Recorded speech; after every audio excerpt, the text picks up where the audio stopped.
Ladies and gentlemen, and welcome to this episode of the Dan Dawson Show. So apparently, our great president, Biden, has ordered or asked all Americans to leave the Ukraine. Let's talk about this, shall we?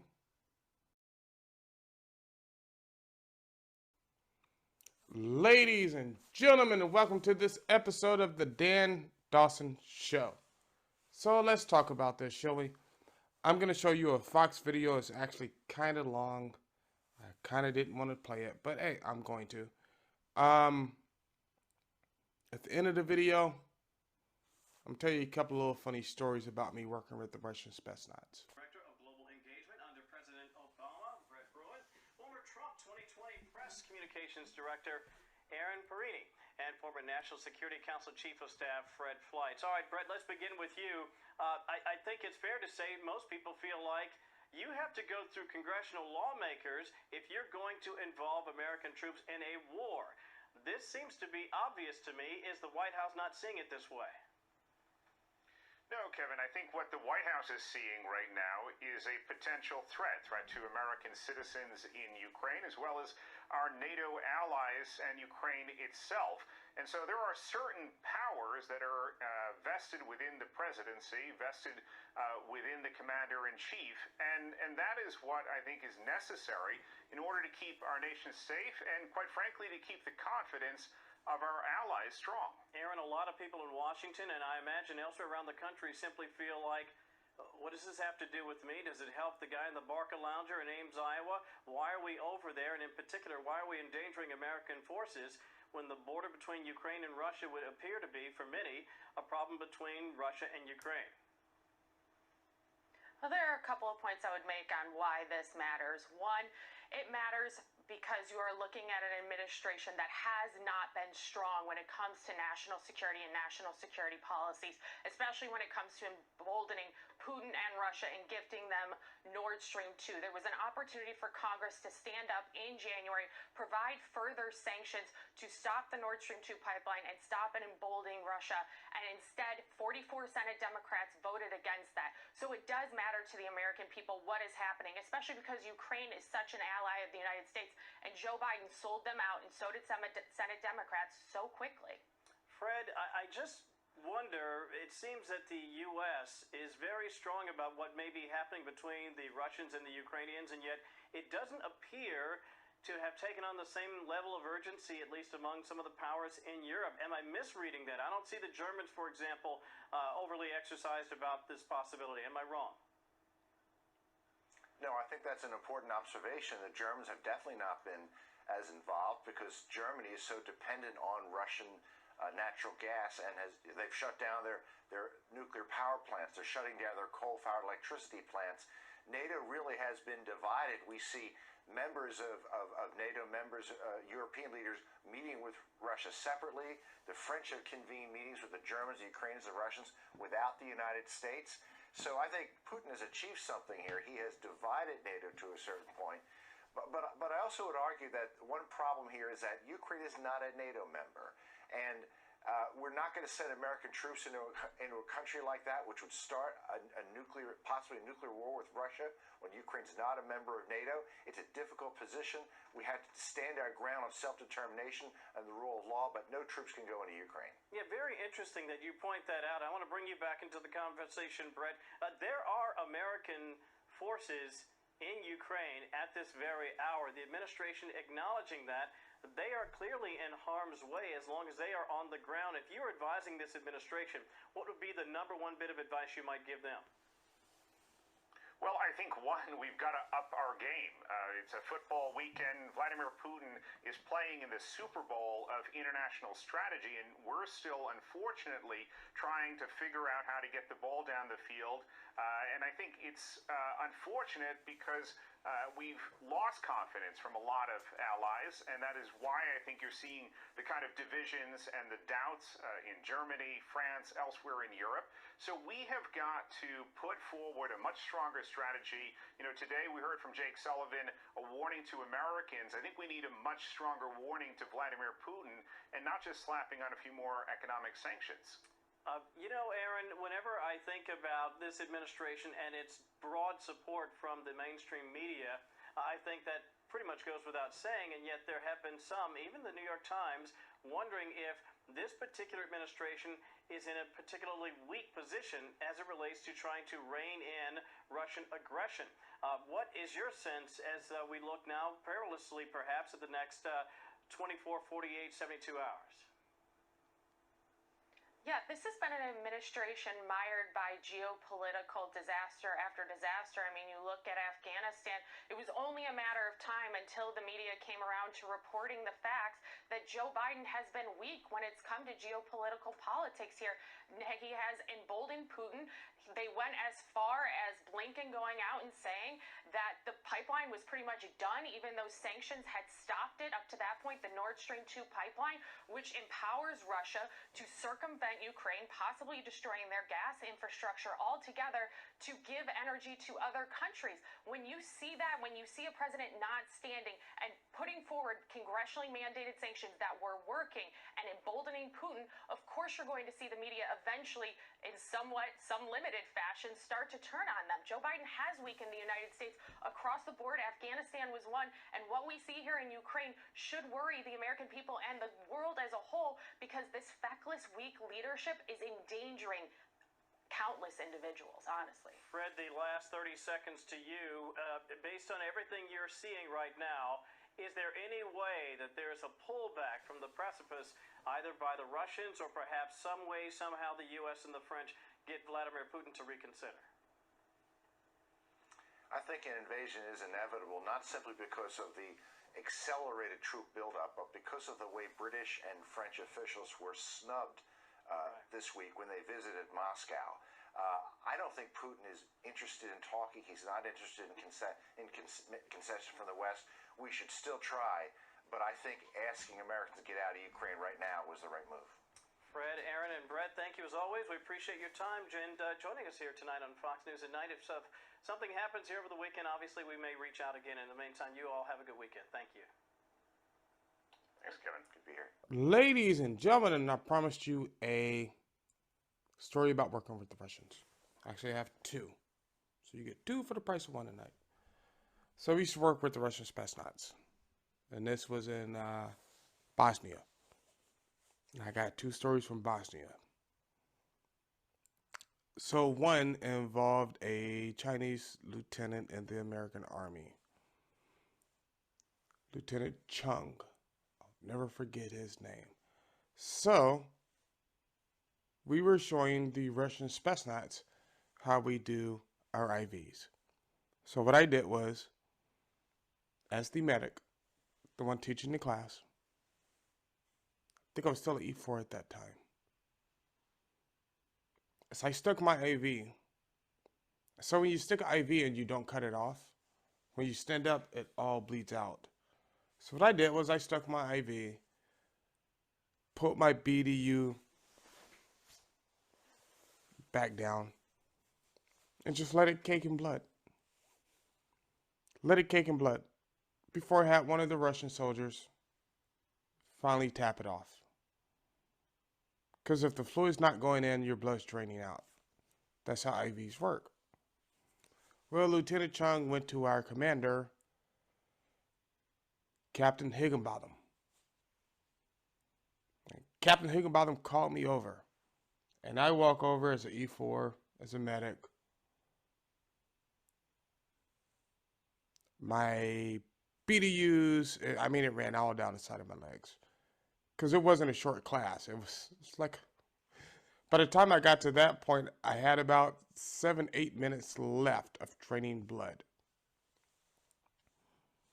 So I'm caked in blood. And Captain Higginbotham asked me, he goes, "Soldier, what the fuck are you doing?" Excuse my language, but that's what he said. And I said, "Sir, this is the Russian Spetsnaz. Some of the toughest troops in the world. So I wanted to show them that even our regular soldiers are as tough as their Spetsnaz." He looked at Captain Chung, who was a forward observer, and he goes, Toughen up, bitch. I like what he did. And I got an Army Achievement Medal for that. Then, me and my boy Galden. Both E4s at the time. Both E4s, right? And Galden goes, do you smell something? We're driving down the road. We have the Russian Spetsnaz. 3 of them in the back of our Humvee. Our armored Humvee, right? And I turn around and look around and they're smoking weed. And we're like, no, you can't do that in this truck. You can't do that in our Humvee. And the Russian goes, we don't care because they don't pay us. Just 2 little stories I wanted to share with you, just to show you where we're at. These are not weak people. We have to show strength at this time. Vladimir Putin senses the weakness in Joe Biden. You know why he didn't move on Ukraine when Trump was president? Because, damn it, he knew Trump was not weak and Trump would do what he had to do. Biden does not do that. It's really ridiculous. It really is.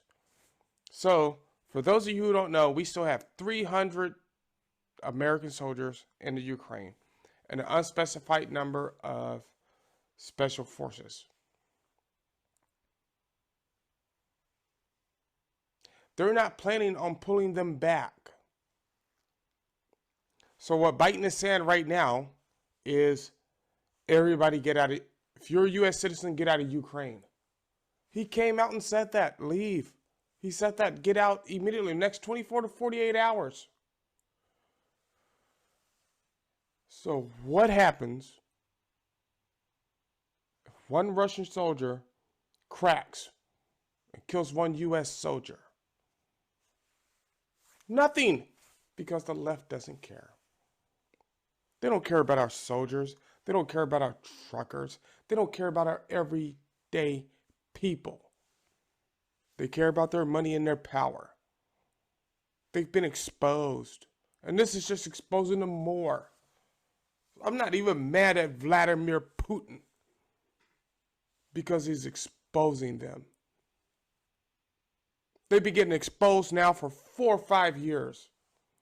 They're going to get exposed even more. At the end of the day, this comes down to real Americans. Not these leftists who made tens of millions of dollars from U.S. politics. Not these little bitches who grew up in their mama's house and now they go out and riot and burn and steal every day. This comes down to people like truckers. Truckers. I know truckers who drive 3,000 miles a week. My brother's one of them.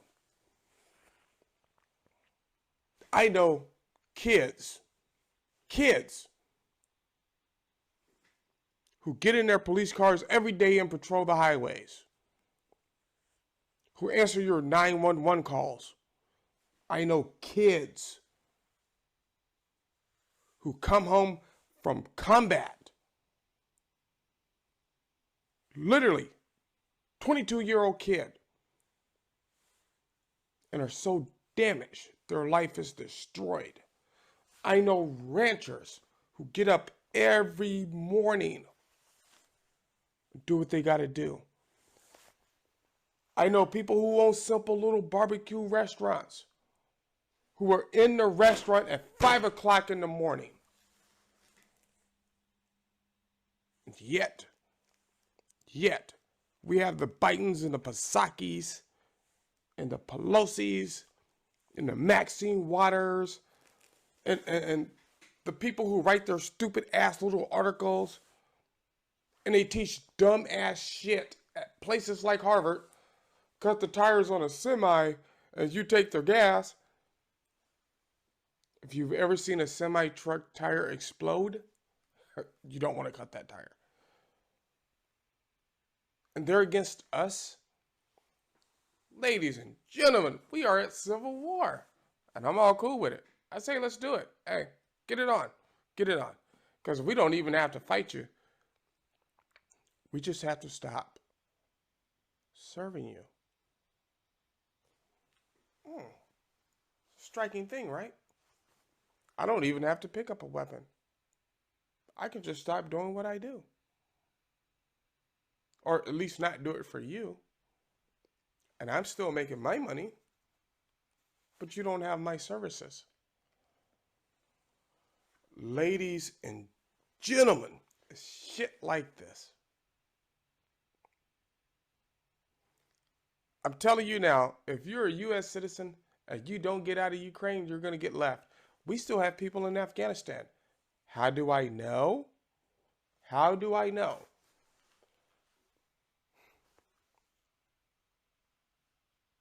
Let me try to be clandestine as much as possible. I just had a Texas congressman the other day contact me about doing a mission in Afghanistan. Because there are 18 people we have to get out. Now, Tammy's not going to let me do it. And probably I'm old and I'm slow. I'm not as fast as I used to be. So I actually, if I were single, I would have done it. But we still have people in Afghanistan. Think about that. Think about how long ago that was. And we have to put together private groups to go get them out. So what are we going to have to do for Ukraine? What are we going to have to do? And then places like CNN and MSNBC want to give the credit to the State Department. Let me tell you something about the State Department. The State Department's a piece of shit. Did you know if you did go to Afghanistan and get people out, and there was anybody from Afghanistan on your plane, the State Department would not let you land in the United States? Yeah, that's a true thing. You don't believe me? Google it. It's right there. And now, here we go again with the Ukraine. And Vladimir Putin sees our weakness. And I'm not even mad at him. He saw opening. He should take it. I agree with him. Biden's not going to do anything. What's NATO going to do? What is NATO? If you take out U.S. forces, NATO is nothing. I've served with NATO and UN troops. Get a little pen. The running joke is it's 10,000 American troops, 5 French people. Even though the Swiss did send their nurses. I appreciate the Swiss for that. But it's ridiculous, people. It's ridiculous. This whole thing is ridiculous.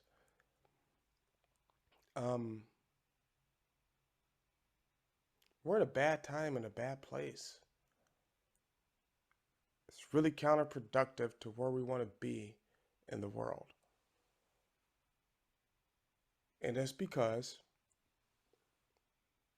you, well, not you if you're listening to this show apparently, elected a feckless leader.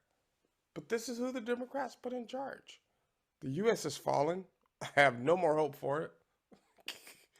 As you can see, when I do my show from the couch, I fly the Texas flag because the United States is done. Done.